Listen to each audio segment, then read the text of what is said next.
C'est à la fois des propositions qu'on reçoit et des envies de proposer cet artiste-là sur le festival. On va dire, si on parle de pourcentage, il y a 60 à 80% d'artistes qu'on souhaite programmer et 20% c'est des choses qui nous ont été proposées. Mais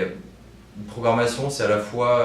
associer de la découverte, des artistes un peu de renom, des grandes légendes, des artistes de la région, des artistes à dimension internationale. C'est tout ça qui est à la fois associé et qui fait du coup une programmation où on peut, sur certaines scènes, notamment sur les scènes gratuites, proposer des artistes un peu plus coup de cœur, un peu plus nouvelle génération, des artistes qui sont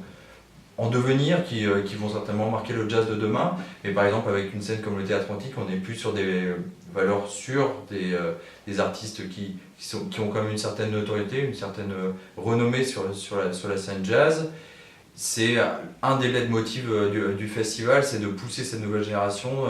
de leur offrir la possibilité de venir jouer sur ce festival-là. Le jazz, c'est une musique de mouvement, d'évolution, qui ne reste pas obligatoirement ancrée dans son histoire, mais qui évolue aussi avec son temps, avec des nouveaux styles de musique comme l'électro, le hip-hop,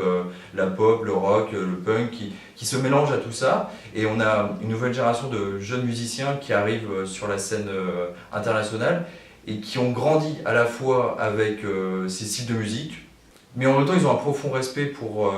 le jazz et pour les pères de cette musique. Et du coup, il y a tout ce mélange, cette rencontre entre ces différents styles qui fait du coup la musique jazz actuelle qui est terriblement ouverte, qui est même peut-être encore plus ouverte qu'elle était le jazz il y a quelques années. Donc c'est très intéressant et c'est très enrichissant de voir cette nouvelle génération.